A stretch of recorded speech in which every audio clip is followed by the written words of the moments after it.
মই আজি এনে এগৰাকী খেলুৱৈৰ সৈতে চিনাকি কৰি দিব ওলাইছোঁ যিগৰাকী খেলুৱৈয়ে অকল দৌৰাই নহয়, জেভলিঙেই নহয়, শ্বটপুটেই নহয়, লং জাম্পেই নহয়, হাই জাম্পেই নহয়, সকলো বিষয়তে পাৰ্গত দেখুৱাবলৈ সক্ষম হৈছিল। অসমৰ হৈ ভাৰতবৰ্ষৰ বিভিন্ন ঠাইত অংশগ্ৰহণ কৰিছিল। ৰাজ্যিক পৰ্যায়ত তেখেতে বহুকেইটা পদক জয়লাভ কৰিবলৈ সক্ষম হৈছিলে, অসমক গৌৰৱ কঢ়িয়াই আনিছিলে। 1981 চনত তেখেতে শ্বটপুটত ৰাষ্ট্ৰীয় পৰ্যায়ত তেখেতে ব্ৰঞ্জ মেডেল লাভ কৰিবলৈ সক্ষম হৈছিলে। আৰু সেইগৰাকী খেলুৱৈ মীনা বড়ো বৰ্তমান কেনে আছে, মই প্ৰথমতে সেই মীনা বড়োৰ বাইদেউক দেখুৱাইছোঁ, লগতে বাইদেৱে থকা সেই ঘৰটো দেখুৱাবলৈ অনুৰোধ জনাইছোঁ। যিগৰাকী মীনা বড়ো বাইদেৱে খেলত নিজৰ জীৱন উৎসৰ্গা কৰি দিলে। স্কুল পৰ্যায়ৰ পৰা লৈ ৰাজ্যিক পৰ্যায়ৰ পৰা লৈ ৰাষ্ট্ৰীয় পৰ্যায়লৈকে তেখেতে মাত্ৰ খেলি গ'ল। নিজৰ জীৱনৰ কথা নাভাবিলে, তেখেতৰ বিবাহৰ কথা নাভাবিলে, তেখেতে সমগ্ৰ জীৱন গোটেই জীৱনটো তেখেতে খেলৰ লগত জড়িত হ'ল আৰু অসমলৈ তেখেতে যথেষ্ট গৌৰৱ কঢ়িয়াই আনিলে। কিন্তু সেই মীনা বড়ো আজি কেনে আছে? সেই মীনা বড়ো আছে আজি এই সাধাৰণ ঘৰত।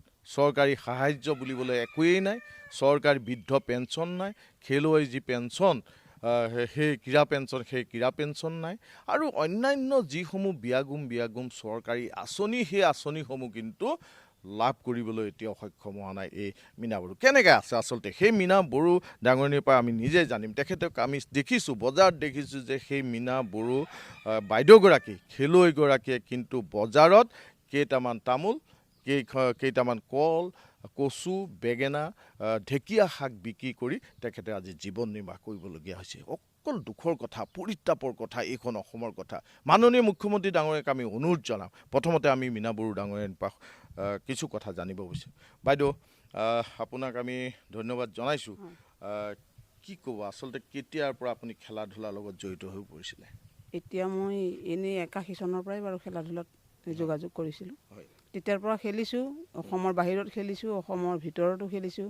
কিন্তু এতিয়ালৈকে মানে খেল এনেই 100 মিটাৰ, 200 মিটাৰ, 400 মিটাৰ, তাৰপিছত 800 মিটাৰ, 1500 মিটাৰ, সেইকেইটা চব মাৰিলোঁ। তাৰপিছত জেভলিং, ডিছকাছ, ৱেট থ্ৰু সেইকেইটাও মাৰিছোঁ, লং জাম্প, হাই জাম্প মাৰিছোঁ। হয়, আপুনি সেই সময়ত যেতিয়া স্কুলত আপুনি যথেষ্ট পাৰদৰ্শিতা দেখুৱাইছিলে খেলৰ ক্ষেত্ৰত পাৰ্গত, সেই সময়ত আপুনি স্কুল লেভেলত আপোনাৰ লগত কম্পিটিশ্যন কৰাৰ কোনো খেলুৱৈ নাছিলে বুলি ক'ব পাৰি সেই সময়ত। আৰু আপোনাক উলিয়াই লৈ গৈছিলে এগৰাকী মহান ক্ৰীড়াবিদে, সেইগৰাকী হৈছে প্ৰেম ডেকা, মই যদি ভুল কৰা নাই। কেনেদৰে আপোনাক প্ৰেম ডেকা ডাঙৰীয়াই উলিয়াই লৈ গৈছিলে? কি কৈছে? প্ৰেম ডেকা ছাৰে উলিয়াই লৈ গৈছে। মই তেতিয়া বাইদেউ ঘৰলৈ গৈছিলোঁ ফুৰিবলৈ। মই নাজানো, মই মাছ ধৰিবলৈ গুচি গ'লোঁ। তাৰপিছত আমাৰ এজন অমিয়াদাস হাইস্কুলৰ এজন কি বুলি কয় ছাৰ এজন গৈছিলে, সোণেশ্বৰ নাথ, এছিষ্টেণ্ট হেডমাষ্টাৰ। তাৰপিছত আৰু এজন জিলা ক্ৰীড়াৰ পৰা গৈছিলে প্ৰবীণ বৰুৱা বুলি কয়, সেইজন ছাৰে গৈছিলে। সিহঁতৰ লগতে আহিলোঁ। আহি পেলাই প্ৰেম ডেকা ছাৰৰ ঘৰত ৰাতিটো ৰখি ঘৰলৈ পিছদিনাখন আহি আকৌ পিছত যেতিয়া ছাৰে লৈ যাবলৈ বিচাৰিছে মাদ্ৰাজলৈ, তেতিয়া আকৌ ছাৰৰ লগতে গৈছোঁ। অসমৰ বাহিৰলৈ কেইবাৰ গৈছে খেলিব? অসমৰ বাহিৰলৈ মই 3বাৰ গৈছোঁ। 3বাৰ অসমৰ হৈ খেলিছে? হয়। আপুনি ব্ৰঞ্জৰ পদক ক'ত লাভ কৰিছিল? ব্ৰঞ্জৰ পদক মানে লাভ কৰিছোঁ মাদ্ৰাজত লাভ কৰিছে। এইটো কিহত? এইটো শ্বটপুটত লাভ কৰিছিলে। সেই সময়ত খেল জগতত মীনা বড়ো বুলি ক'লে সেই সময়ত এটা মানে জাকত জিলিকা আৰু উজ্জ্বল দেখিবলৈ, খেলৰ কথা ক'লে মীনা বড়োৰ নাম মনলৈ আহে। কিন্তু এতিয়া প্ৰজন্মই হয়তো পাহৰি গৈছে, চৰকাৰে পাহৰি গৈছে, বিভিন্ন সংগঠনে আচলতে পাহৰি গৈছে। আপোনাৰতো কোনো খবৰ নলয়? নাই। আৰু কিবা ক্ৰীড়া পেঞ্চন জাতীয় পাইছে নেকি আপুনি? কিমান পেঞ্চন মানে পাবলৈ এতিয়ালৈকে কিবাৰ কৰিলে আপুনি? এইবাৰৰ লগত 4-5বাৰেই হ'ল আৰু কৰা। 5বাৰ এপ্লাই কৰিছোঁ, কিন্তু এতিয়ালৈকে পোৱা নাই। আৰু চৰকাৰী যেনে ধৰণৰ কিছুমান আঁচনি আছে, ধৰক আপুনি বৃদ্ধ পেঞ্চনেই হওক বা ঘৰ, এইবিলাক পাইছে নেকি? নাই পোৱা। একো নাই। পোৱাৰ ভিতৰত কি পাইছে আপুনি? পোৱাৰ ভিতৰত পোৱা মানে সেই আৰু এই অৰুণোদয়টো এইবাৰ সোমাইছে। এইবাৰ সোমাইছে ইলেকশ্যনৰ পিছত, ইলেকশ্যনৰ ৰিজাল্ট দিয়াৰ আগমুহূৰ্তত পাইছোঁ। অৰুণোদয়টো বাকী নাই। আপুনি কিদৰে এতিয়া চলা ফিৰা কৰে? এতিয়া মই কিদৰে চলা ফিৰা কৰোঁ মানে শাক চব্জি কেতিয়াবা ঘৰৰো নিওঁ, কেতিয়াবা গাঁৱৰ লৈ লওঁ, আৰু বেলেগৰ পৰা লৈ পেলাই শাক চব্জি কিনি লৈ পেলাই সেই বজাৰতে বহি দিওঁ, বজাৰত বিক্ৰী কৰে, বজাৰত তাৰ পৰা যি পইচা পায় সেয়া আপুনি তাৰ সৈতে চলি আছোঁ আৰু চলি আছে। কাপোৰ কানি নিজৰ বেমাৰ আজাৰ খোৱা এতিয়া আপুনি অকলেই থাকে? অকলে থাকোঁ। আপুনি খেলাৰ লগত জড়িত থাকি বিয়া যিহেতু বাদেই দিলোঁ, হয়, অকল খেলাৰ লগতে হয়। কিজানি মই যদি এটাই কথা ভাবিছোঁ, এতিয়া পৰালৈকে মই কৰি মেলি চলি আছোঁৱেই, যদিহে ইয়াতকৈ আকৌ বেছি অৱসৰ হৈ যায় তেতিয়া মোক কোনে চাব? তেতিয়াতো কিবা এটা পাবলৈ ইচ্ছা কৰোঁ, যিহেতু আপুনি অকলে থাকোঁ। হয়, সেইটো কাৰণে চিন্তা কৰি আছোঁ। সেইটোৱে চিন্তা হয়, কেতিয়াবা মনলৈ চিন্তা আহে কিবা এটা পালে মই ধৰক মানে অৱসৰ সময়লৈকে চলিবলৈ, সেই বুলি আকৌ এইবাৰ বাইদেউক লগ ধৰি পেলাই এইটো কাম কৰিছোঁ, মানে ক্ৰীড়া পেঞ্চনৰ কথাটো। হয়, এইবাৰ আশাবাদী আপুনি। আৰু মাননীয় মুখ্যমন্ত্ৰী ডাঙৰীয়াক আচলতে কি জনাব আপুনি? মাননীয় মুখ্যমন্ত্ৰী ডাঙৰীয়াক জনাব বিচাৰোঁ যে মোৰ যাতে ক্ৰীড়া পেঞ্চনটো মানে হোৱাটোৱে চিন্তা কৰিছোঁ, পেঞ্চনটো পাবলৈ কাৰণে। এককালীন দিলেতো মই একবাৰ পোৱাৰ পিছত আৰু মোৰ জীৱনটো কিমান দিনটো জীয়াই থাকোঁ মই তাকো ক'ব নোৱাৰোঁ, হয়নে? মাহিলী পালে আৰু মোৰ পাই থাকিলে মোৰ সুবিধা এটা হয়, সেই বুলিয়ে মই ভাবিছোঁ। আৰু বৰ্তমান ক্ষেত্ৰত ক্ৰীড়া জগতখনত কি ক'ব? ক্ৰীড়া জগতৰ যিসকল খেলুৱৈ, সেই খেলুৱৈসকলক সফলতা আহিবলৈ হ'লে কি কৰিব লাগিব? এতিয়া সফলতা আহিব লগা হ'লে কি কৰিব লাগিব, এতিয়া সেইটো কওকচোন, মই এতিয়া জানিব লাগিব।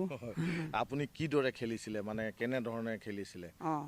খেলটো এই খেলটো তেতিয়া ওচৰত নাই, ছাৰহঁতে যি মতে কয় মই তাৰ পৰা শ্বৰ্টফুট আৰু জেভলিং, ডিছকাছ এনেকৈ লৈ আহোঁ। ওচৰৰ এই কাষতে ফিল্ড এখন আছে, তাতে অলপ সময় নিজেই হেৰি কৰোঁ আৰু হয়, প্ৰেক্টিছ কৰোঁ। আকৌ ছাৰে যোনমতে মাতে আৰু সেইমতে যাওঁ, আৰু বাহিৰত যাব লগা হ'লেও বা অসমৰ ভিতৰত খেলিব লগা হ'লেও ছাৰে দিন ধাৰ্য দিয়ে, সেইমতে ওলাই যাওঁ। আৰু সেয়াই আৰু মা দেউতাও সেইবিলাক একোৱেই নাজানে, আমাৰ পঢ়া শুনা মুঠেই নাজানে মা দেউতাই আমাৰ। কিমানলৈকে আপুনি পঢ়া শুনা কৰিলে? মই ছাৰ হেৰি কৰিলোঁ, এই ফাইনেলটো পাছ কৰিব নোৱাৰিলোঁ। যি কি নহওক, হয়, এইগৰাকী হৈছে মীনা বড়ো, যিগৰাকী মীনা বড়োৱে খেলৰ লগতে নিজৰ জীৱনৰ কথা আচলতে পাহৰি গৈছিলে। বিবাহত তেখেত নবহিলে। মই সেই ঘৰটো দেখুৱাইছোঁ, সেই ঘৰটোত তেখেতে এতিয়া অকলশৰীয়া জীৱন যাপন কৰে। তেখেতে কৈছে যে মই যেতিয়ালৈকে পঢ়িম তেতিয়ালৈকে মই এইদৰে চলিব পাৰিম, কিন্তু অহাকালিলৈ মোৰ যদি কিবা এটা হৈ যায় মই কিদৰে চলিম? তাৰ বাবে তেখেতে ক্ৰীড়া পেঞ্চন এপ্লাই কৰিছে। ক্ৰীড়া পেঞ্চনৰ তেখেতে অনুৰোধ জনাইছে মাননীয় মুখ্যমন্ত্ৰী ডাঙৰীয়াক। আমিও অনুৰোধ জনাওঁ যে মাননীয় মুখ্যমন্ত্ৰী ডাঙৰীয়া, আপুনি যেনেকৈ নহ'লেও এই এনেধৰণৰ যিসকল খেলুৱৈয়ে অসমলৈ গৌৰৱ কঢ়িয়াই আনিছিলে, গতিকে সেইসকল খেলুৱৈক যাতে এইদৰে পেঞ্চন বা এই যিসমূহ আঁচনি ঘোষণা কৰিছে, সেই চৰকাৰী আঁচনিসমূহৰ পৰা বঞ্চিত নকৰি এখেতসকলক যাতে এইদৰে পোৱাৰ যাতে ব্যৱস্থা কৰি দিয়ে। কিয়নো দেখা পাইছে যে যথেষ্ট অকলশৰীয়া এখেত। মই পুনৰ সেই ঘৰটো দেখুৱাম। সেই ঘৰটো এইটোৱে, কি কামৰ আচলতে নাজানে মীনা বড়ো ডাঙৰীয়ানীয়ে। মাছ মাৰিব জানে, খেতি কৰিব জানে, ধান ৰুব জানে, সকলো ক্ষেত্ৰতে পাৰ্গত এই মীনা বড়ো। আৰু এই মীনা বড়োক উলিয়াই লৈ গৈছিলে এগৰাকী ক্ৰীড়াবিদ, আমাৰ অতি শ্ৰদ্ধাৰ প্ৰেমকান্ত ডেকা ডাঙৰীয়াই উলিয়াই লৈ গৈছিলে তেখেতক। ইয়াৰ পৰা, এই গাঁও অঞ্চলৰ পৰা উলিয়াই লৈ গৈছিলে। উলিয়াই লৈ গৈ অসমত জাকত জিলিকা কৰিছিলে এইগৰাকী। অসমলৈ গৌৰৱ কঢ়িয়াই আনিছিলে ৰাষ্ট্ৰীয় পৰ্যায়ত। শ্বটপুটত তেখেতে ব্ৰঞ্জৰ পদক 1981 চনতেই লাভ কৰিবলৈ সক্ষম হৈছিলে। গতিকে মীনা বড়োৰ আমি ভগৱানৰ ওচৰত প্ৰাৰ্থনা কৰিছোঁ যাতে তেখেত ভালে থাকে, সুস্থ থাকে। আৰু চৰকাৰকো অনুৰোধ জনাম যাতে তেখেতসকললৈ দিয়া যিসমূহ আঁচনি, সেই আঁচনিসমূহ যাতে তেখেতে লাভ কৰে আৰু তেখেতে সুস্থ জীৱন যাপন কৰি যাতে অনাগত আহি থকা দিনসমূহত তাকে ভালে কুশলে থাকে।